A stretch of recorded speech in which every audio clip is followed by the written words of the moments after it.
प्राचीन काल में किसी नगर में एक साहूकार रहता था।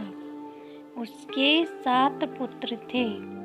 दीपावली से पहले साहूकार की स्त्री घर की लीपा पोती के लिए मिट्टी लेने को खदान में गई और खदान में कुदाल से जब मिट्टी खोदने लगी तो देवयोग से उसी जगह एक सेह की मांद थी। सहसा उसी स्त्री के हाथ से कुदाल सेह के बच्चे को लग गई, जिससे सेह का बच्चा उसी क्षण मर गया। इस घटना से उस स्त्री को बहुत दुख हुआ, परंतु अब क्या हो सकता था। वह स्त्री पश्चाताप करती हुई अपने घर आई।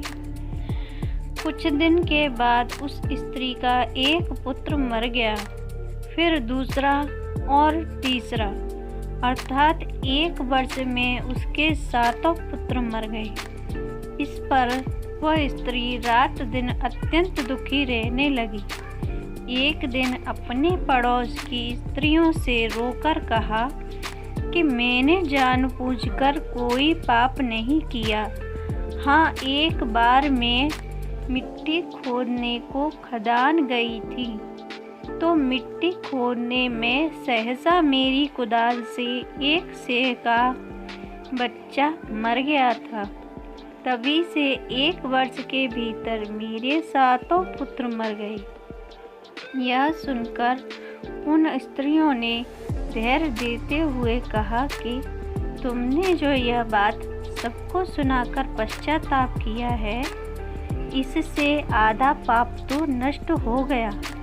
सो अब तुम उसी अष्टमी को भगवती की शरण लेकर सेह और सेह के बच्चों को चित्र बनाकर उनकी पूजा किया करो और क्षमा याचना करो।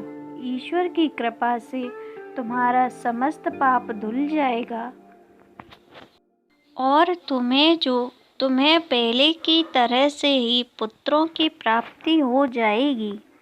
उनकी बात मानकर उस स्त्री ने कार्तिक मास की कृष्ण पक्ष की अष्टमी को व्रत किया तथा हर साल व्रत व पूजन करती रही। फिर ईश्वर की कृपा से 7 पुत्र प्राप्त हुए। तभी से इस व्रत की परंपरा चली आ रही है।